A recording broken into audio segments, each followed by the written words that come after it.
passed away yesterday, and obviously Robert isn't feeling his best. The whole country is grieving, as well as him, his family. So he really didn't feel his best to come on here. I have Kevin. Okay, so normally he's asking me how long does this go? Maybe he'll be on for 20 minutes. No issue, Kevin. Thank you very much for joining us. So as I was saying, Robert won't be able to join, but he's obviously very sorry, but we're gonna go ahead. Today we have the amazing Sharissa. For those of you that don't know her or weren't able to join us last week when we introduced her. Hi Tamsin, how are you? I see you've got a new haircut. You look amazing. All right, so Sharissa is going to say about how to be a powerful and influential leader. It's going to be a great session. So Sharissa is a TEDx speaker and a TEDx speaker coach. She's an award-winning international keynote speaker, a writer for Forbes, and she has 15 years plus of corporate leadership experience, in addition to coaching several Fortune 100 leaders and executives. So it's going to be very interesting today. Thank you, Sharissa, for taking the time and sharing some of your expertise with us. Today we have Gerald. He's new here. Would you like to introduce yourself? Oh, sure. Thank you, Victoria. My name is Gerald Hammond, and I've had a company called Solution People for 30 years. And we own innovationtraining.com, where we do innovation workshops, both live and virtually. And about 25% of my time is spent on LinkedIn, where we've got 50 groups with 1.25 million members that are all focused on innovation. So I came across an invitation to this event in my email from Victoria. So here I am. It's good to see you all. That's me. Thank you very much for joining us. John, can you hear us? Would you like to introduce yourself as well? You'll have to unmute, John. There you go. Good morning. I'm John Scholl in Minnesota in the US. I speak and write on customer service. Have been for over 40 years. I have a company called Service Quality Institute. We operate all over the world. And programs are in many, many languages: Spanish, Russian, Chinese, German, Bulgarian, Greek. A bunch. A lot. A bunch. We have millions of dollars in product that we have created that teaches people the art and the skills of customer service. And my focus is on service strategy and how do you own and dominate the market through a better customer experience. Wonderful. Thank you very much. I forgot to let you guys know, this morning I woke up and I had absolutely no internet connection. So I had to use my cell phone internet. So if you hear me in a weird way or something, it's because of that. I apologize in advance. Okay. Wonderful. So Bob, Bill, would you like to help with some of messages from Robert regarding business? Sure. So Bill, have you thought? Yeah. So I'll just do the talk, the big headlines. So, we're working with Robert to, continually evolve the business model and to build this marketplace so that, both sides, the delivery side, which is represented by us, and then the customer side, which is represented by our buyers, we can find the DNA to make it work in a way that works well. And we're getting some sales, that kind of thing. So that's good news. The thing that I want you all to consider and to keep in mind is twofold. One is that this will work not because Robert and Victoria or the equity partners decide that they're going to market the heck out of everybody. This works on the rising tide raises all ships perspective. So what we're looking to do is a difficult thing to do. Gerard will tell you this from his experience with the Creative Problem Solving Institute as an example, is that getting colleagues that work together in sometimes a competitive space to help raise the tide for everyone can be very challenging. So the metric that we're really looking at is how well do you interact with the Elevate posting, and how well do you share it, and not just hit a like button, but actually interact with it, because that's the thing that will raise the tide, so to speak, get us noticed by buyers, bring in the right kind of speakers. And just a quick anecdote is an example of that. Many of us have been flying around the planet. I joked with my kids, people pay ungodly amount of money to fly my brain from one place on the planet to another. And just this morning, and Gerard, you might know Florian Russler out of Munich. Florian now is, living in Taiwan full time, but Florian posted this morning on LinkedIn, the conundrum that he has about the sustainability of getting on an airplane and flying someplace outside of his own geography. And given in Taiwan and many of his clients are in Germany, there's a constant pressure for him to do these large 14-hour trans-global flights. This is a solution to that, because we know that sustainably we cannot all fly all around the planet all the time anymore. What we build is a marketplace where there is some duplication, and we allow the geography to determine, along with quality, where people end up going. So the challenging thing, having done this at New and Improved and in another context at the Creative Problem Solving Guild, the challenging thing is to behave in a way that a rising tide raises all ships, meaning that sometimes we're promoting people that may be the solution a client chooses and not us. So that's going to be the challenge. And ultimately, Robert's been very clear, those who play well are those who are going to move to the front of the pack. So, state that another way, Bill, or correct me if you hear it a little different in terms of where we're going. No, pretty much that's it. What we've had the number of conversations regarding how to scale this business, and it can't be just Robert going out there making calls to executives, and he's done that and it's successful, but there's got to be other ways to do this thing. One of the things that if Robert was here today, but he's literally the nation is in mourning, and since his wife Helen had at one point even met the Queen, it really hit them as kind of as a personal basis. Anyway, next week he will probably talk about we're gonna create a showcase for buyers only, and the idea behind this thing is moving rapidly. It'll start probably September 21st, if that's a Wednesday, I think it is. And what we will do is it'll be a themed showcase. So all I can say on that one is more to follow, but the idea then is to get some of us in front of corporate clients and see what they have to say. And anyway, Robert's working on that. We'll go into more detail. He sent a memo out this morning to Bob and myself, and in pure Robert format, it was like, oh my God, this was almost stream of consciousness. Yeah. He's got in the middle idea. of the night written. Yeah, and he did it in the middle of the night. So it was, he's got the idea. He knows what he wants to do. And all I'll simply say, it will gel by next week. So right. There we go. Okay, we're done. Victoria, it's up to you. Yep. Thank you. Can you confirm how you can hear me? Is it terrible? No, it's good. Okay. It's good? Okay. Yeah. It's not the quality of your headset, but it's still fine. Okay.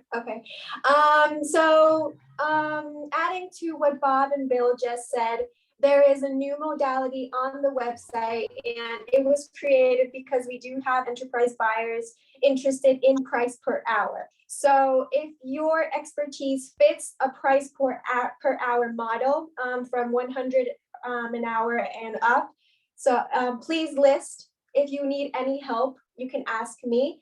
I would like to remind you, you can have as many listings as you'd like. The idea is to have listings, but very high quality listings. So with complete descriptions, who this is for, who this is directed to, what they're going to get out of this, the outcomes, a great image, a video element if you have one. If not, I can also help with the addition. So I'm just gonna put that out there. And another thing I would like to talk about before Sharissa starts with her 20-minute session is that Robert posted a new article today featuring Ben Choder. He's an enterprise and digital communications expert. The article is about finding your perfect hybrid. I'm going to be sharing that link in the email I send after our session. So without further ado, Sharissa, would you like to start? Absolutely. Thanks, Victoria. And I also just want to do a quick audio check. I want to make sure the audio is coming across okay. Can everyone hear me? Yes, yes, Yes. you can. Perfect. Okay. And then I'm going to also go ahead and share because I've got some simple slides to share with all of you today. And also just to let you know kind of what to expect or like my presentation style. It tends to be very practical and very like action oriented. So if you want to take notes, you're more than welcome to. Of course, I'm open to answering any questions as well. So if you want to put the questions in the chat while I go along, I'll try to keep an eye on that. Or we'll get to Q&A at the end if that's okay. So yeah, with that said, Victoria already introduced me, but I'm Sharissa Sebastian. And so what I do and my focus is leadership and executive coaching for corporate leaders. So that's what I spend the majority of my time doing. So today's presentation is about how to be a powerful, influential leader while being authentic to who you are. And I coach a lot on this because there's a lot of people that question authenticity, and there's office politics and all of these other things that come into play when it comes to being influential. And so I like to add that in there, that there is a way to do that in a very like authentic way. So that's what I'm going to be talking about today. I also just want to do another quick check because I just shared my slides. Can you all see the slides? Are we good there? Yes, we can see your slides. Perfect. Okay. All right. So basically, this presentation is for you if you're either a leader, you're an aspiring leader, someone interested in becoming influential, so people really want to be around you, learn from you, and are inspired to take action based on what you're sharing. And as we all probably know, as humans, we're wired to matter. We want to make a difference, to feel like we're contributing and having the ability to influence and do good and have our contribution in the world. And so today, this whole presentation is about kind of breaking that down into different components. And I'll be sharing with you like what I found to be some of the most effective ways of doing this and being perceived as that influential leader. And so, like I said, Victoria already did such a fantastic job with the introduction, so I'm not going to go through all of the details. But what I will say is, in my experience in leadership as well as coaching my clients, a lot of like if you're an introvert like me, I struggled a lot with this, and I internalized a lot when it came to like how I had a voice and communicating and interacting with a lot of people. So many of you may not experience that, but I can tell you like from my own experience, the thing that kind of shifted the way I thought about it and how I was able to come across is what I focused on. So I was so focused on how I was being perceived, and internalized so much like what people are going to think about me and all of those kinds of things. But when I started to make some of these shifts that I'm about to share with you today, everything changed as far as how I was perceived, people being more open to hearing from me and things like that. So these are a lot of things that I help others with today. So that's pretty much, what we'll be talking about today. Okay, so basically what I've done is I've broken this down into the 10 key components, just in the interest of time. So I'm going to be covering, these 10 key components of influential leadership, or what I think are the 10 things that are really important to know and to understand, and of course to put into action as well. The other thing I'll be talking about is understanding the importance of a growth mindset and perspective when it comes to influence, and also to know what it takes to get buy-in and influence with others in a way that builds connection and trust. So with that, I'll jump right into those 10 points or the 10 components. So the first one is mindset, like I said. So one of the things this is something that's incredibly important as kind of a foundation of how we approach the world, how we approach our relationships and communication and all of those things. So our thoughts and belief systems are what shapes the decisions that we make, the actions that we take, and ultimately the outcomes that we get. So the more we focus on having that growth mindset, or really being open to opportunities, thinking about things as like opportunities to grow and to develop rather than being stuck in a fixed mindset, which is more about just being, at the effect or like a victim of circumstance. the more we start, it's become this like growth opportunity for us, and we start to embrace these opportunities to learn and to grow. And instead of being so internally focused or focused on the things that we're doing wrong, we start to look at, okay, what can I do to leverage these opportunities that I have, and to just continue to grow and to do better from there. And having this belief system that we have it in us to be able to do that, it's going to help, just kind of keep that momentum going as well.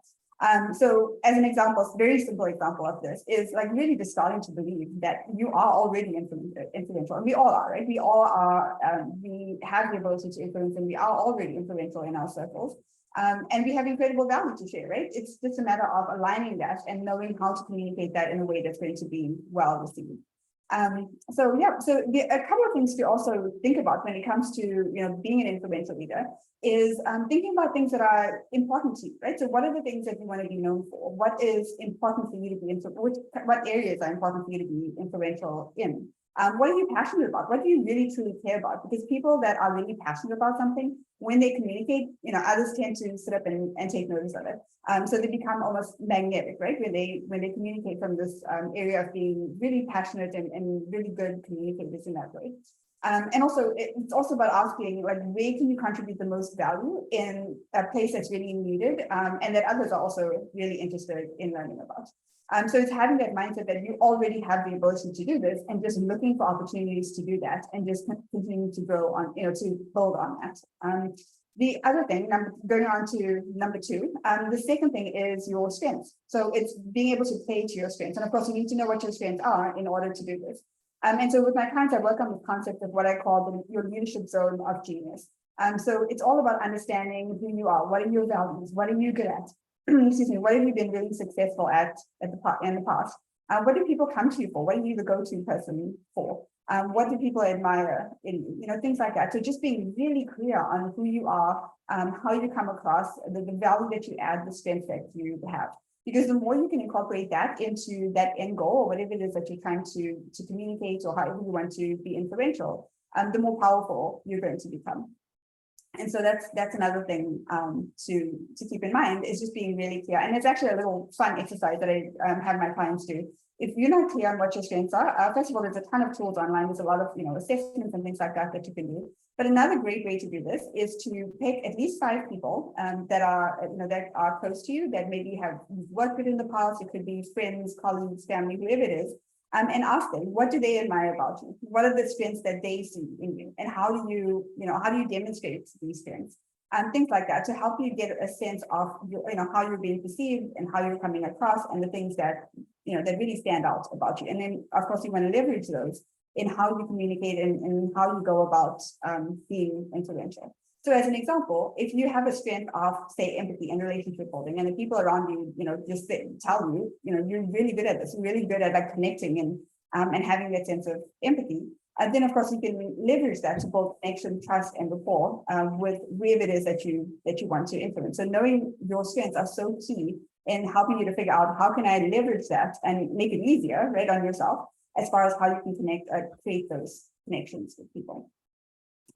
Okay, so on to the next one, which is number 3. Sharissa, we have a question from Ryan. Oh, yes, sure, go ahead, let's see. Ryan, would you like to go ahead? Yeah, it's on your first slide, mindset. Oh, yes, go ahead. So where does your mindset of growth come from? Oh, that's a really great question. So I think when it comes to mindset, it's more, when you talk, can you tell me a little bit more about that? Is it Ryan? Yeah, well, Ra, but you can call me Ryan or Ra, it doesn't really matter. But essentially, when I'm listening to you talk about mindset, it sounds like essentially your mind is set on how you can have a growth mindset, is what you said, or how you can be influential in a specific way. Yeah. However, do you know where the fact that you think that growth is the most important thing comes from? I'm not sure I understand the question. So when you say that growth is the most important thing, are you asking about how that relates to having a growth mindset? No, so you have the belief, right, which is what you just shared with us, that the growth mindset is something that's worth continuing to strive for. Oh, yes. So where did that belief system come into your mind? Oh, I see. Okay. So there's a whole lot of psychology between like having a growth mindset versus having a fixed mindset, and how having that growth mindset. So basically being open to possibilities, believing that you have the ability to try new things, to, to achieve things that you haven't achieved before. So it's basically just having that belief in yourself that you can do things. You're not stuck. You're not at the victim. You're not a victim of your circumstance. You're not. You have the ability to, to control a lot of the outcome that you get. But you have to believe that you have that ability and take those opportunities and look at everything, even at the setbacks, as opportunities to be able to, to grow, and to just develop in the way that you want to develop. So when it comes to influence, how this connects to influence is you have to start with believing that you are influential, or you have the ability to continue to grow and to become even more influential as you go along. So, basically it's being open to learning, being open to putting new things into practice, believing that you have the ability to do that is going to fall more under that category of the growth mindset versus somebody with a fixed mindset who just says, I'm not influential. I've never been influential, and this is just not going to work for me because that's just not who I am. So that's more Right. example of fixed versus growth. So I don't know if that answers your question. Well, not completely. So, but this is fine because it's a longer conversation. But what I hear you saying as a growth mindset is confidence, really, in your own abilities and skillfulness to enact change, rather than the growth mindset. When I look at it from an economic point of view, that's what's created global warming. That's what's created polarization. That's what's created every single thing that's continued, is this reliance upon the continual linear GDP graph of growth at all costs, including our own lives. So when I continually hear people talking about influence and mindset around growth, what I hear is this commodified worldview of a dominant hegemonic state of continued growth that essentially leads us into a place that we're in today, where we actually need to re-enter into a different cyclical understanding of what growth means and how to factor that in with different interpretations of value, versus understanding what ourselves are, which is, yes, we have power to influence people, but how are we influencing them? That's an important question. Yes, we have the skillfulness and ability, and our voice is worth expressing. That's very important. But why is that growth? And why are we continually trying to grow for the sake of growth, when that's, as Edward Abbey, who's a famous journalist, said, that's the ideology of a cancer cell. So essentially, for me, when I hear mindset, I wanted to probe this and enter into this conversation because it's something that I hear all of the time, but not many people know where our minds have been trained from. So they've been trained from one worldview, essentially, that is on a spectrum on the opposite side of an interconnected worldview, which is what most people on humanity for tens of thousands of years operated on. Not a growth mindset, but a mindset and worldview of interrelation and interbeing. So how do we actually build systems that don't only grow for the sake of human centricity, but that function for other beings so the planet and humanity can continue to survive? So this is what I kind of wanted to enter into discussion with, or at least probe you, because I hear you talking about mindset, and a lot of people don't know that their minds come from somewhere, So I just wanted to enter that into the conversation. So thanks for hearing that out. No, thank you. That gives me some good context as far as, how you're interpreting this or where that's coming from. So with that, and I think you hit on something that's very important, and that's the definition of growth, right? We all have different perspectives of what that means. And there's different contexts when it comes to growth. And so what I'm talking about here, and it's exactly what I think you touched on as well, is that we have to be able to question ourselves as well. That's part of growth, right? It's not just to say, okay, this is, like a goal that I have, or this is what I want to work towards, but why? And I'll kind of touch on that a little bit later as well. Understanding like what drives that, and questioning, is it right? Is it, are we going in the right direction? And what is it that makes up that, what makes that decision-making process really, really powerful, really effective for us? So there's lots of different contexts that we can talk about growth. But essentially what I'm talking about here is just in this area specifically of influence. Like if we want to be influential in some areas, we feel like we have value to provide, we want to contribute in some way, how do we get ourselves out of a mindset of holding ourselves back? So that's kind of the context that I don't know if that helps, but that's the context I'm talking about it in, versus maybe a bigger context of growth as a whole. Like you're talking about, GDP and all of those other different components. So it is important to kind of define the context of growth and what we're talking about. So I don't know if that helps at all, Ryan, but that's kind of the context that I was referring to it in. Yeah, totally. I mean, I understand where you're coming from. So I just like to continually expand the conversation into looking at things in a different way. So I think it's important. I would consider that degrowth as opposed to growth is when you're questioning your belief systems and actually shedding some of the ones that don't exist. I would consider that degrowth, which is part of the life cycle, which is where decomposition exists, right? With like, if you look at the life cycle of birth, growth, death, and decomposition, one of the issues that where our systems are unable to shift is because we're continually growing them. We're not entering into the death and the degrowth cycles of the life cycle. So there's no compost for new systems to grow. We're just continually growing at a rate that is ineffective. So I just like to share these things, and I'll let you keep flowing because yeah, thank you very much. Yeah, no worries. Thank you for sharing that, because it does help. And that's why we have these kind of conversations, right? So to share different perspectives and to kind of question some of these things and see what's helpful, what's not, and how do we move forward together. So thank you. I appreciate you sharing that. Okay, so we were on, I think it was, let me just check in here. Victoria, do we have any other questions? No, we don't have any other questions, but we do have a comment from Bob. He says, interesting parse on that. I take growth mindset as internal. As I level up my wisdom, my ability to impact the world in ways that are good for all things increases. But the link to historic, I don't know how to pronounce that, I'm sorry, hegemony is, as you say, undeniable. And Sherry says, Bob, I am in your pocket.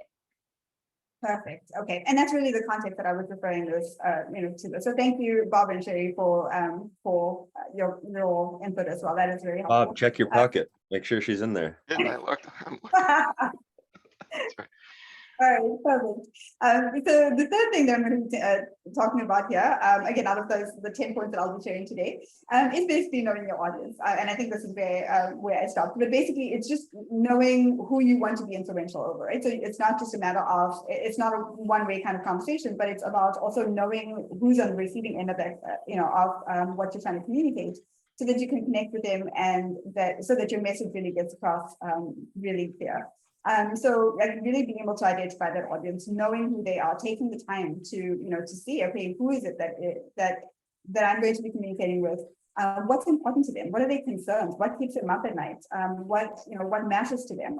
What is like, how is what I'm going to share? How is this going to be impactful to them? How can I help them to connect the dots between the things that either are challenging to them, or the challenges that they want to overcome, or the opportunities that they want to embrace? How is what I'm sharing going to really help them to move that needle forward in a way that is meaningful to them and is really impactful to them? So you really do need to know your audience and know some of those, those things in order to be really influential. Now, of course, if you have a much wider audience, that becomes a lot more challenging, but there are still ways to go about doing that and really understand who your audience is and how they can benefit from what you're saying, and always keep that in mind as you're communicating. Okay, so the next thing is curiosity and understanding. So it's always being curious and never like being in a position where you believe that you have the right answers or all of the you have the best possible solution to anything. But it's really being curious and stepping into that place of wanting to understand where others are coming, where others are coming from. And this is obviously not an easy thing to do, especially when you feel like you have a lot to share. But it also means like taking time to listen, to actively listen to your audience, listen to what's going on around you, so that you can have a more impactful like communication when you do go to communicate your message. And also the other thing I want to share with you on this point is just to be, like I said, be curious. So ask questions and try to understand where others are coming from, especially those that have a different opinion from you. Try to get to a level of understanding. Because it will help you to have a more informed response when you go to communicate. So that is so important. It's important to kind of slow down rather than jumping into, okay, this is the way things need to be done, but really just being curious to understand, because if you are able to take the time to do that and actively listen, it builds trust, first of all, but then also it gives you the ability to have a more informed response when you do try to communicate with people. Okay, so the next thing is sharing your opinion. So we talked about active listening, and then the other part of that is acknowledging and validating. So what I mean by this is when you go to communicate with, with someone, to be able to really, number one, actually listen and understand where they're coming from on whatever topic it is that you're discussing. But it's also about validating and acknowledging where they're coming from. So listening and taking that in, and also sharing with them what you're taking away from what they're discussing, whether or not you agree. But really just validating that they have, they have the ability to share with you, and also it's valid. Whatever they're feeling or their opinion is absolutely valid, even if you completely disagree. So taking the time to do that and kind of recap what people are saying so that they understand that you are, paying attention is really, really important when it comes to influence, because again, that builds trust and rapport, and then they're going to be more open to hearing from you when they feel like you've really taken the time to be curious, to understand where they're coming from, to listen, and then to acknowledge and validate their opinion. So that is what I mean by that. So the next part of this, and then also when you go to share your opinion, the other part of that is also giving people an understanding of where you're coming from. So it's not just simply saying, hey, this is my thought, and this is why I think, it's adding the part of like, this is why I think this is important. So giving them, and through the lens of knowing your audience, giving them the opportunity to understand where you're coming from, especially if you feel like your opinion might not be, very popular, or people might not really understand where you're coming from. Is taking the time to really explain is going to be important as well. Okay, so the next one here is, it's number 6 is preparation. So this is also really, really important when you're trying to be influential. So there's preparation from several different perspectives. We talked about like knowing your audience and things like that. But it's also about asking the right questions about that audience, about what is the intention. So for example, if you're going into a meeting, right, knowing what is your role in that situation. Are you presenting? Are you viewed as an expert in that area, and you're presenting your thoughts on whatever it is that that you're sharing, or do you have a different role to play in that space? Or are you part of a decision-making process? Like, what is your role in whatever space that you're trying to be influential? So that's really important. Again, it's going back to knowing knowing who's going to be in the room, knowing your audience really well, knowing what the expectations are of you in that situation, the level of responsibility, what is the outcome, what is that desired outcome of whatever it is that you're engaging in. All of those kinds of things are going to be really important for you to prepare ahead of, and even just mentally prepare for what's to come ahead of time. So you're not getting into a situation where you're kind of put on the spot and you're not sure how to engage or interact with others. And so, yeah, those things are going to be really important for you to know ahead of time, especially if you're like me. I'm a planner anyway, and so as an introvert, that has helped me so much over the years. It's just being prepared and knowing that there's certain things that I can plan for and prepare ahead of time, so that when I get into those situations, I just feel a lot more confident, and I come across in a much more like confident, authentic way. And that again builds trust and rapport, and helps me to be influential, because it is so much about also how you present yourself and how you show up. So preparation can help a lot when it comes to that. Okay, so this is something that reflection is something that I talk with a lot of my leaders, my clients about. And this is something that is hard to do. So when I talk about reflection, and this might not be something that's commonly talked about when it comes to influence. But as a leader, you need to be able to function at a strategic level, right? Not just in terms of the business, your team, and where your team is going, but also in terms of how you lead yourself. So that means taking time to pause, to step out of the day-to-day. I always recommend at least 30 to 60 minutes a week for this reflection time. So that's what I mean by reflection, is taking the time to pause, to stop, to reflect on, how this can be like spending time on looking at how you spent your time in the last week. How does that align with your priorities? Or maybe there's misalignment there. So that will give you an opportunity to see what's working, what's not working, and making sure that you are aligned with the things that are most important, and then you're putting your time, your effort, your focus on the things that are really important to you. And if one of your goals is to become more influential, to be able to really help and add value and continue to contribute, then it's about taking the time to reflect and see what's going well, what's not going so well, and what are some of the things that you want to take into and prepare and plan for next week. And it's also about just learning. Again, going back to that growth mindset, it's about learning from what's currently going on, what you've done in the past, taking the things that you think are going to be helpful, and leaving the things that you feel are no longer serving you or no longer helpful to you. And then it makes that planning process for the following week, like if you do this on a weekly basis, so much easier. When you can sit down and go, okay, these are my priorities. This is how I did this week. This is where my time went. What's not aligned? What is aligned? What are some of the, Excel rating is also really important here. It's like making sure that you are keeping track of your wins and the things that you're doing really well, but it's also adjusting for the areas where you feel like, you need to continue to grow and to develop in, and that way you're better prepared for the week ahead, if that makes sense. So that preparation and that reflection time is so critical in that, especially as a leader and as an influential person, you want to make sure that there's intentionality, behind how you show up. So that's why that's really important. So the next topic here, which is not always a lot of fun. I know there's a lot of people that don't necessarily enjoy, stepping into difficult conversations or conflict. But being an influential leader means knowing how to do this, right? Having an approach that you feel works really well for you. So if you are in a situation where where you have to kind of deal with a conflict or a difficult conversation, one of the things that's going to be really, really important is to create a psychologically safe environment. And what I mean by this is creating a space where whoever you're communicating with feels really safe to share their perspective. They don't feel like they're going to be judged or blamed or anything like that, but they feel like you are really open and you're on their side. You want to help them, or you want to contribute positively in some way. And of course, by doing that, they're going to be more open to hearing from you. So creating that psychologically safe space as much as possible is going to be so key. And one of the simple ways to do that is by framing the conversation. So what I mean by that is when you are going into a difficult conversation or there's a conflict that you want to manage, letting people know your intention ahead of time and letting people know where you stand, and the fact that you want to make sure that this is not about blaming, it's not about anything like that. It's about helping to kind of come together and helping to move things forward. Even that can create a psychologically safe space, and letting people know that you're open to hearing, and you want to kind of try to resolve this as quickly as possible and move forward. That's in the best interest of everyone involved. So that's another thing that's going to be important, is just creating that safe space. Again, it's practicing active listening and things like that.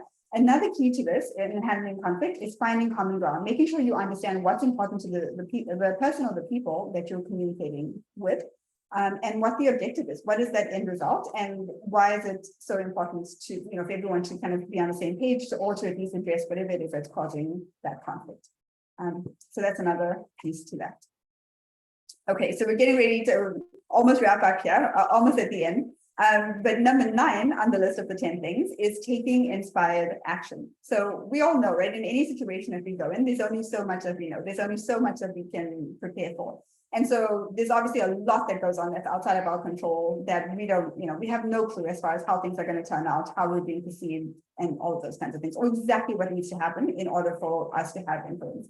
And so for me, a big part of taking inspired action is just taking the time to, to tap into your intuition, to try to figure out, okay, how do I slow things down enough that I can really tap into what, like my audience, and what's important and what needs to be, what needs to be communicated. Part of that for me, I can tell you, it comes from like my faith. And so just trusting that, I have very little control when I'm actually in a situation. I can prepare as much as possible, but just knowing that I will be, guided and inspired to say whatever it is that somebody in that audience needs to know. So having that trust and faith helps me to kind of reduce my stress levels. And so when I go into the situation, I can have that level of confidence, knowing that I'm not on my own. I'm not trying to figure this all out on my own. I can only do my part. And when I show up and do my part, everything else is going to, fall into place the way it's supposed to, even if it doesn't work out exactly as I would like it.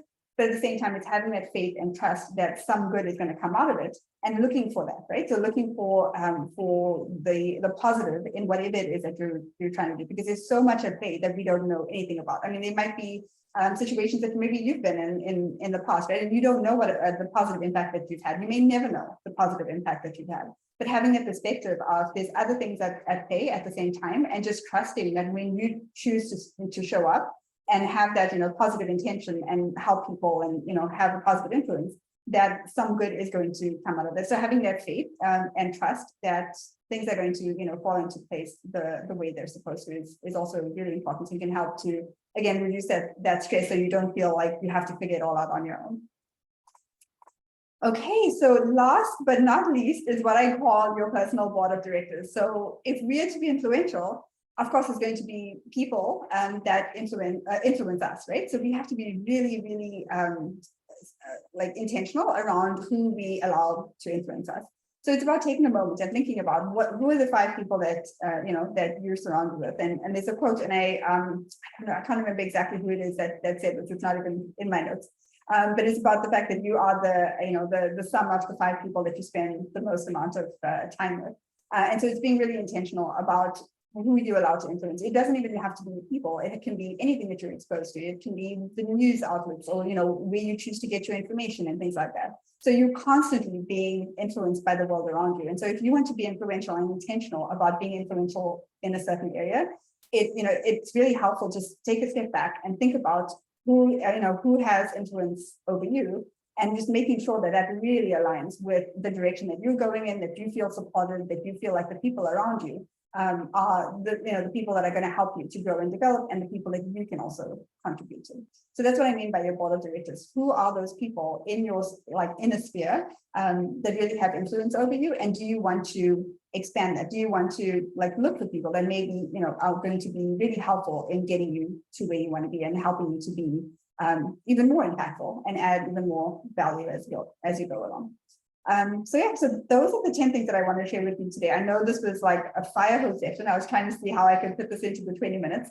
But I hope that this is really helpful and beneficial to you. So what I'm going to do just really quickly is to summarize these 10 points that I talked about, and then I've got a little bit of an exercise for you. So if you haven't written down the 10 points, you're more than welcome to do this now if you want.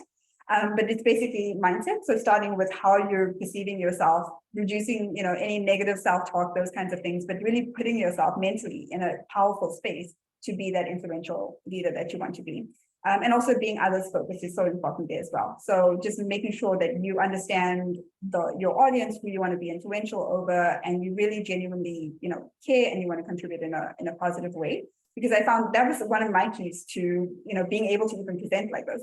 I never in a million years would have thought that I would present at all or be a speaker or anything like that. But when I started to get out of my head and started to get out of thinking about how others viewed me, and I started to think about more about the message and put the focus more on the audience and the message and wanting to make a difference, even if one person walks away with one thing that I share, that's good enough for me. So that's all to do with mindset as well, right? So it's the way in which you view a specific situation, the way you perceive yourself, and how you show them. So that's that, knowing your strengths, knowing your audience. We talked about having that curiosity and understanding, sharing your opinion, being prepared as much as you possibly can, reflection, taking time to reflect, see what's working, what's not, and how you want to make changes going forward, handling conflict and difficult conversations. Of course, I just kind of skimmed the surface with this, but just a couple of points there, taking inspired action, and your board of directors, and being really intentional about who you have in your space. So I'm going to share with you a quote as I wrap up here by Zig Ziglar, and it says, he said, "You can have everything you want in life if you just help enough other people get what they want." And this is again going back to what I was just talking about, is being others focused, because I have so much more confidence when I am focused on the message and how I can impact and influence others than when I'm focused on myself and how I'm going to be perceived and those kinds of things. So that was the turning point for me in my own mindset when it came to how I was communicating. So hopefully that was helpful to you. The little exercise that I have for you is in those 10 areas, if you've been able to, and I'll actually go back to that slide for a second. What I want to encourage you to do is, if this makes sense to you and you feel like, okay, I want to put this into action, then what I would recommend doing is in each of these 10 areas, if you want to maybe rate yourself as far as how do you feel you're doing? If you feel like these are areas that are relevant for you and beneficial for you to reflect on and to act on, then think about how are you doing in each of these 10 areas on that 10-point scale. 1 being terrible, I don't think I'm doing anything at all to help me in this area. 10 being I'm right where I need to be. Where do you fall? And then the second part of that is basically how do you improve that score? So if, say in mindset, you're at a 7, you're like, I don't know if I have that confidence or that belief in myself. How do you get yourself closer to that 9 or the 10? What are some things that you can do that's very practical, actionable, that can get you a little bit closer? That could even be just having a conversation with somebody that you feel is really gifted in this area, is really influential, and has done the work to help them to get to that point. It could be something as simple as that. But think about these different areas and take time to kind of reflect on where you are and then where ideally you want to be, and what even if just one little step that you can take to move you in that right direction. So that's my invitation for you today as I wrap up.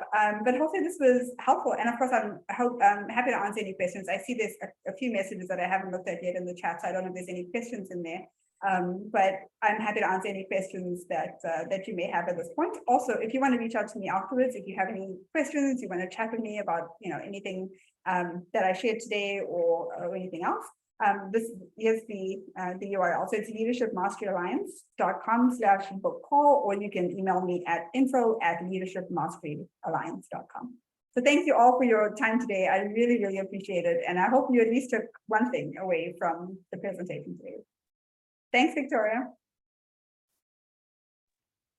Thank you so much, Sharissa. I personally did take a lot of things from this presentation. I identify with a lot. I'm like 50% introvert, 40% extrovert. So it's nice to know that it is possible to take some elements and be able to be a leader, because when I was younger, I really thought that only extroverts were able to be leaders and be like this inspiration from the rest. I thought, no, us introverts, nobody wants to be led by an introvert, So it was really wonderful. Thank you very much.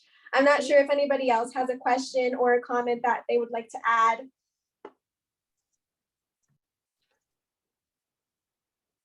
Yes, Ton?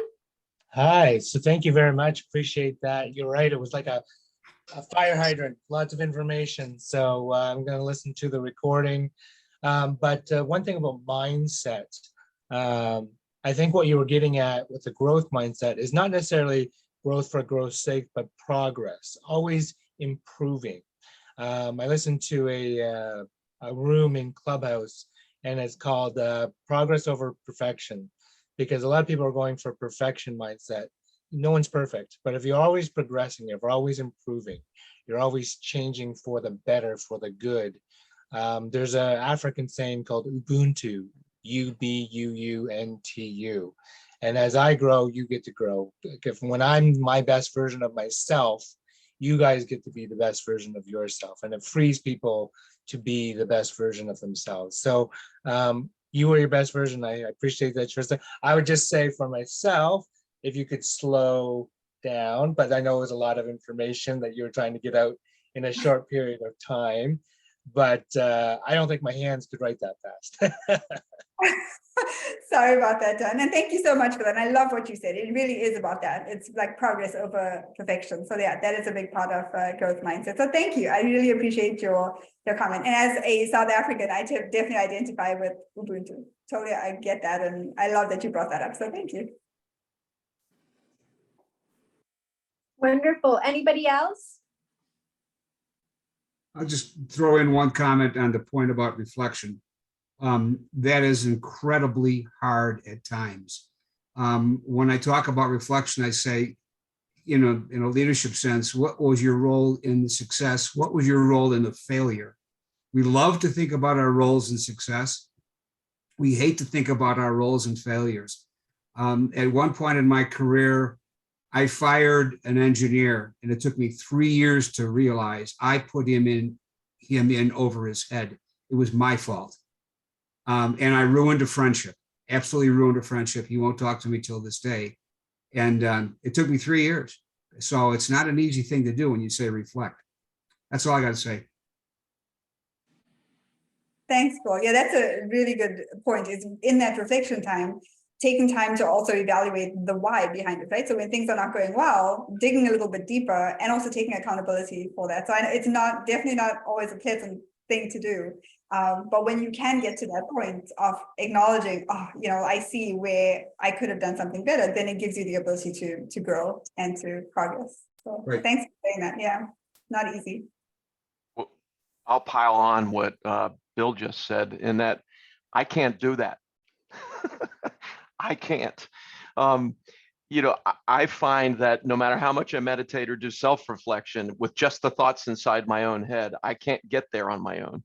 So I have to invite people to say things to me like, Bob, you had a part in that guy's failure too, or whatever, to Bill's example.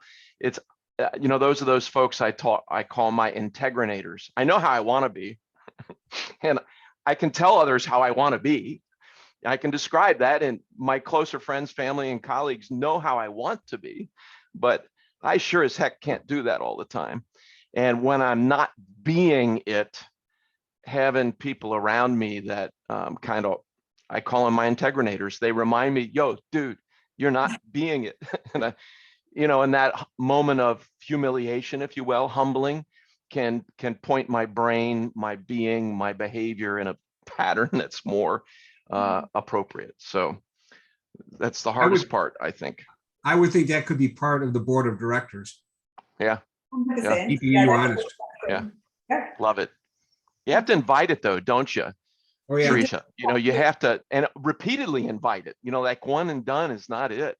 And then when somebody does give you that tough feedback from your board of directors, you have to appreciate it, or they won't keep doing it. If I'm being resistant, and they have to struggle to overcome my resistance, then they're not going to keep doing it. No amount of love does that. That's so true. And another part of that, and you touched on this as well, Bob, is that ability to be, or the willingness to be vulnerable, right? Even with the people that even with those board of directors, because if you are not able to be like open and honest and, vulnerable with them, then that only helps you to a certain degree. So yeah, you have to be willing to do that and do the tough, the tough work, or make those tough decisions to get the most, which is hard. I chuckle that sometimes we need to start a 12-step group. I'm part of Screw Ups Anonymous. So far, it's only been 2 minutes since I last screwed up. So, So I can relate. Wonderful.